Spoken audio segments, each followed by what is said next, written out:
And and welcome to Pardon the Cartoon Interruption. Music's not playing. Oh yeah. Welcome to the music PTCI. I'm one of your hosts, Jordan Jackson, and I'm your other host, Christian, and something needs to be done about these NFL refs. and what are the maximum male models without Max? Hang on, before we keep going, there's something I gotta fix here. Actually, you can go ahead and start it off, cause oh yeah, one other thing I forgot to do was add our time back up. So people at home, we had to restart twice. So let's see if this works. Okay. Do you want to start it off with week 4? Your impressions? Yeah, this was a really weird week, I feel like I don't know, just this season in general. There's so many good teams that aren't playing good, bad teams that are kind of playing good. And I really feel like this might be the most unpredictable season in the NFL in years. Any takeaways from the games that you I might think add? the I think if the Ravens can tighten up their second half defense, they're going on a Super Bowl run. I think even though the Jags lost, they're showing real potential. What was the other big story points? I hate these overseas games. I think it's detrimental to the teams and the players. I don't care about the stupid fans. If they want to come see it, come over here. They're not bringing the Premier League soccer over here. Good point. What I gotta say about that Ravens Bills game is, Ravens, I hate you so much. I'm trying to make a point here about the Bills, and you guys were proving it for me. But no, you had to revert to Dolphins Ravens, huh? What's up with this, man? And then, who would you say are the two worst teams at winning the game? Like, going on, finishing, winning the game. Worst teams at finishing. Yeah. Definitely the Ravens, and then probably. Ooh, that's a tough one. You want me to just go on? With, Yeah. if you ask me, it's the Ravens and the Falcons, and you know what both of their records are? 2-2. Coincidence? Yeah. I don't even know. All right. You want to move on? You want to stay here? I'm cool with moving on. Oh yeah, and let's go Rams. Come on, 49ers. They lost Trent Williams tonight. Now's better. There's no better time to beat them than now. Come on. Prime time 49ers. Let's end that curse on us. But moving on to the only undefeated team. And let me get my camera here. Yeah, I'm looking right at all you people. I told y'all the Eagles were going to be the last undefeated team. But did any of y'all want to believe me? No. I heard the Chiefs. I even heard the Giants. Christian. But who's the Hey, last team standing? It'd be the Eagles. What do you got to say? um, I mean, they have been surprising me. I didn't think the Eagles would be undefeated this far. I think this week the Eagles will win and the Texans still won't win. Hey, wait, we're not to the defeated part Oh, yet. So, are you saying they're going to beat the Cardinals? yeah, the Cardinals have looked too wishy-washy for me. What's your final score? 30-23. I'm going to go ahead and say the Eagles will win, and they will win by at least 10 points. So, let's move on to the defeated. Cardinals Eagles are out of the way. How about Texans versus Jags? Who do you got? Oh, I I got guess you just Jags. said. Yeah, I got Jags. I think they'll win by like 17. Oh man, I'm also say Jags, but I think it's going to be like a last second field goal or like a 6 point game or something. Because the Texans just stay in there for some reason. You know what I mean? No one just beats them. Right. But let's move on to this White Rabbit, man. I personally think this is like one of the funnest things about wrestling right now. And I hope it goes past Extreme Rules. I was talking to Robert earlier. He said he thinks it's going to end at Extreme Rules. But what about you?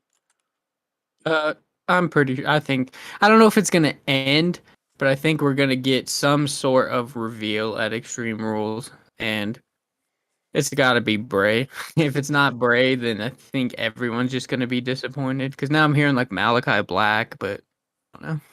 That'd be so weird if it was Malachi. That'd almost be like when Jericho came to WWE while he was still signed with WCW, you know? All right. But I know I already said this. Let it be Bo Dallas, guys. It'd be hilarious. It'd be funny. And it opens the door for Bray. Come on.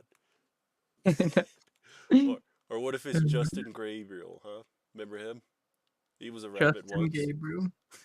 I do remember him. How about Bad Bunny? I've heard that one also.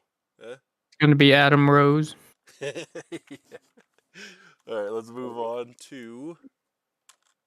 I knew I hit the wrong button too. The Suns, and I didn't know what this was about until you told me. You want to start on this one? Yeah, I mean, I get it's like just technically preseason, but some of the starters did play. And then these like bench guys are still supposed to be NBA caliber dudes, but they're losing into a team from Australia. Like, isn't that where the guys who don't make it in the league are supposed to go? Hey, hey, hey! Ben Simmons is from Australia, sir. Yeah, but he's in the league because he's good enough. This when I read about this, it reminded me of when Team USA lost to like what Angola or something, Africa, in the like little preseason games, pre-games. You know what I mean? You remember that? Yeah, I remember that. So I'm not gonna trip too much, but man, this picture kind of says it all to me. It's like really awkward in in that class. I mean, in that school, in that Right. team organization. Yeah, it's like, is that foreseeable for this season? Because that's not going to be good. Right. All right, let's move away from the Suns because I hate talking about the Suns. More specifically, that man right there, number three. Hey, but at least this is a bad thing about them. Still. But let's move on. I personally think Daniel Cormier might be like the most perfect guy to ref this match. What about you? Yeah, I think it'll be fun. I'm a little wary of how his personality is gonna like translate. I guess he's supposed to be on Raw tonight, according to Ariel Hawani, who's actually the one who leaked. Well, not really leaked, but like announced that he was doing this ref. But do you think that this is leading to DC versus Brock at Mania? I hope not. Is what I I'm don't saying. How about you? I really think it is. I really think it is just because, the story's been there for years. They were supposed to fight in the UFC, they never did. They had that freaking in the cage, pretty much WWE type promo. So it's like, it's all there. And I feel like WWE is probably going to try to capitalize on the money. I don't know why, but and I'm not even sure how it would work. Either scenario, if he was facing DC or the guy I'm thinking of, I mean Brock or the guy I'm thinking of, I'd want DC to lose. But like, I don't know. I'd rather see him face Bobby. I don't know why. What about you? I mean, I'm not against it, I guess. I'm just like, I don't know. I feel like all this success of these celebrities and matches is just making any celebrity think they can go in there and have a good match. Fair. At least DC's like a lifelong fan though. Yeah, that's true. But he's like an old school type fan where he thinks like the flippy stuff is stupid. Let's move on. But yeah, 539 days later. Let me get the camera. That boy, that man, Jamal Murray is back, and I couldn't be any happier because don't get me wrong, I love Jokic and all, but man, is our offense kind of boring without him. All I'm saying, at least he would be like the Ginobili of this team, or like the Tony Parker of this team. Like if it was just Tim Duncan, yeah, it's great basketball, but we need like some little pizzazz. You know what I mean? What about you? Yeah. Um, I think they better let this dude play in as many preseason minutes as he can to get him back to league ready. All right, and now for a new segment. Which button is it? Nope, not toss up. Mail time, which will be voicemail time, and took some questions from our loyal fan. Oh, all right, That's for the fan to decide. all right, you ready? Yeah. Okay. Let me know if you can tell who asked these questions to. You know all these people. Ready? Yep. No wait, no wait. Ben Simmons is supposed to play tonight against the 76ers. How many shots do you think he will attempt, not make, outside of the paint? Who did he say? Here, I'll play it one more time. Ben Simmons is supposed to play tonight against the 76ers. How many shots do you think he will attempt, not make, outside of the paint? Did you catch it that time? Yeah. What? What say That's you? Michael. I'll But go first. I'll say he attempts 16 shots. Oh wait, no, outside outside of the the paint. paint. Yeah. Give me 6. It's preseason. Give me 6. I'll take 3. How many do you think he'll make just for fun? Outside of the paint, he'll make one of those 3. Give me Ben for 3. He'll go 50% from outside. Let's go next caller. And tell me if you know who this one is. Will Blake Griffin have an impact on the Celtics? And if so, what impact will it be? Oh, that dude get like a voicemail right in the beginning. What was that beep? It's the I hit it, but I hit it late. Oh, okay. Well, that was Matt. All right. And I'm gonna say not really. He'll be okay for like 6 points and a couple rebounds, but not a huge impact. I'm still a fan of Blake. Let me say he'll be like your 7th, 8th, maybe ninth guy, and he won't have great games. He'll probably average like 6, 7 points, but he'll have that like good game randomly in the playoffs or something. Fair. That's hopeful. I'm being hopeful, Blake. Let's move on to the next one. I haven't heard this one yet because he said he was going to send me another one, but Who led the league in rushing yards for the NFL in 2018? Why is he asking us trivia questions? I told everybody just ask a question, so you know it makes our show different, huh? Oops. 2018. I'm gonna say DeMarco Murray. 2018. I'm gonna say, even though I don't think it's him, Todd Gurley. Let me see if I can find it. Actually, you might be right. I think that's the year he won me fantasy. 2018 NFL rushing leader. What? Oh, I ain't saying his name. let's move on. Wait, who is? Huh? I want to know who it is. It's Ezekiel Elliott. Oh, he's a douche. Yeah. Now, do you want to know who it is? All right, we got a few more. Here. You ready? Did you notice the timer changed to puzzle combat? Yeah, that's what that round 1 was. So I had to pause it. Oh, gotcha. Alright, ready? Yeah. Not based off of record, but what NFL team is a bust and why?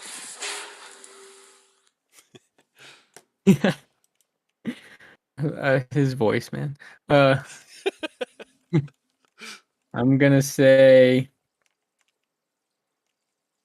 a bust. See, that doesn't. I have a think pretty it's- clear cut one if you want me to go first. Yeah, cause yeah, go first. The Colts, you have disappointed me so bad this year. I cannot Yeah. believe I said you were going to win your division. You look terrible. That's all I have to say. You look terrible.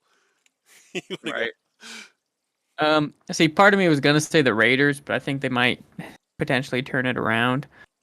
I'm probably gonna go with the Broncos, just because I was expecting a lot more, and their team's falling apart. So, yeah.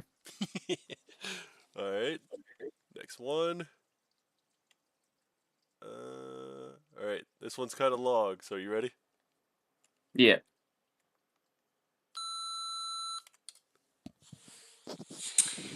Hey guys, thanks for having me on the show. I'm excited to be a part of this little segment that you guys got brewing up here. So getting into it, throughout the history of the NFL, there have been legends that have come and gone and made an impact on the game. So evaluating your current team's needs, which legend would make the biggest impact on your team if they were dropped in their prime? So, for example, you guys know me, I'm a big Denver Broncos fan.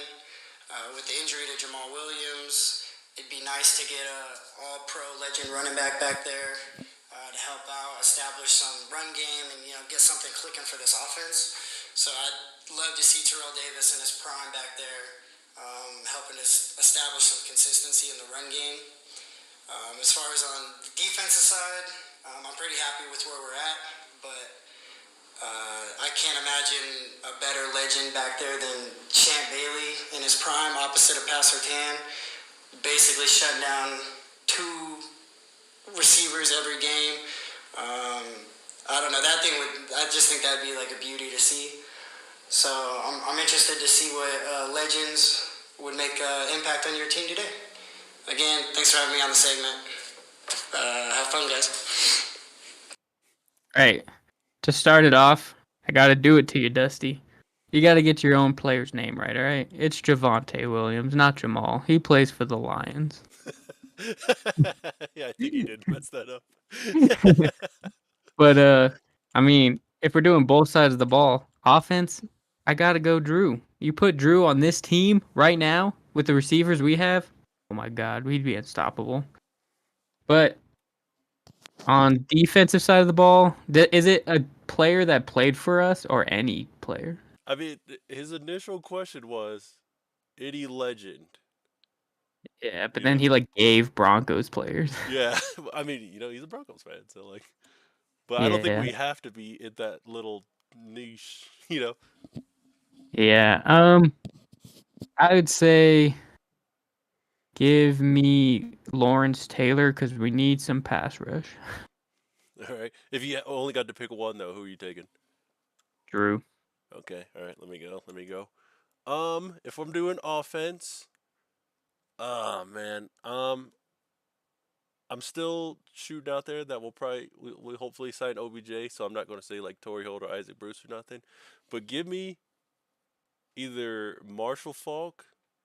Give me Marshall. I love Eric Dickerson, but the way Matt Stafford likes to pass the ball, let us get a pass-catching running back. That man was MVP, runner-up MVP twice. Let me get Marshall on this offense. And defensively, let Ed Reed at our secondary, man. You imagine if we had Ed Reed, Jalen Ramsey, Aaron Donald, and Bobby Wagner? That'd be like that'd be... the GOATest defense of all time, Yeah, pretty much. If I had to pick one, and nothing against Marshall or nothing, but the running backs aren't okay, I guess. But I'd love to see that defense, bro. Right. But I think we have one more question. Yeah, one more. Okay. Do you guys think it was worth the risk to put Tua in? Or you want to start or me? Do you know who it was? Cameron. I was sitting right next to him when he passed it. Cheating ass. You can go first. You go ahead. No. I think it was a really dumb decision. I get they won that game, but I think Teddy could have also won them that game at the end there. And then in hindsight, this could potentially alter this man's career, if not life. Like, he could have lifelong CTE or something like that just to win a couple games. Like, is 2 games really worth your franchise quarterback's health? Like, no. It was a terrible decision. All right. It's obviously the answer is no. They shouldn't have put Tua back in. But in terms of saving my own cheeks, it was the right decision. let me clarify here. If I'm Mike McDaniel and I was told it's his back and ankle and I put him back in and he wins that game and then I sit him the next week with a concussion or Thursday night with a concussion, people would be like, you put him in that other game with a concussion. And then if I don't put him back in, if I didn't put him in there, if I did sit him, people would be like, why is he sitting? He looked fine in the Bills game. He beat one of the top defenses. So like I feel like it was a lose-lose situation the second he stepped back on that field against the Bills. You know? Yeah. But thanks everyone for calling in. It was fun. I like that segment. I like this noise. So thanks for being on. Yep. Peace.